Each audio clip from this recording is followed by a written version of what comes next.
Добрый день, это актуальные новости из Абхазии, Георгий Мджахаев. В России в Абхазии проводит свою любимую политику кнута и пряника. За прошедшие 9 месяцев 2025 года на 50% увеличилась финансовая помощь, которую выделяет Россия Абхазии. Из российского бюджета 5 миллиардов рублей в бюджет Абхазии. Это огромные деньги для небольшой республики. Это понятно, для чего направлено. Это тем самым подкупают абхазов в преддверии принятия закона об апартаментах, соглашения о защите российских инвестиций в Абхазии. Это те самые законы, из-за которых абхазы отправили в отставку Аслана Джаня. Ну а с другой стороны, кнут.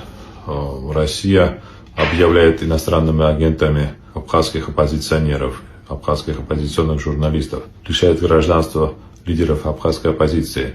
Это все направлено на то, чтобы подавить инакомыслие в Абхазии, чтобы никто не критиковал политику России в Абхазии. Сейчас вообще Россия в упрощенном порядке выдает российское гражданство всем направо-налево. Но никто не идет, никто не становится в очередь. Все понимают, что это рычаг давления на любого человека. С одной стороны, могут объявить иностранным агентом за критику властей России, а могут вообще отправить на СВО, где гарантированная смерть. И поэтому эта политика кнута и пряника в Абхазии очень серьезно сейчас стоит в повестке дня со стороны Кремля. Огромные средства выделяются Абхазии, и огромные средства идут на пропаганду политики Кремля в Абхазии. Эти все телеграм-каналы с утра до вечера восхваляют политику Абхазии, политику Кремля в Абхазии и превозносят до небес нынешнего так называемого президента Абхазии Падрикумба.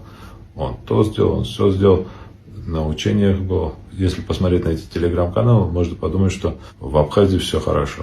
А если поговорить с людьми, очень многие недовольны действиями России. Это были актуальные новости из Абхазии, Георгий Мджахаев.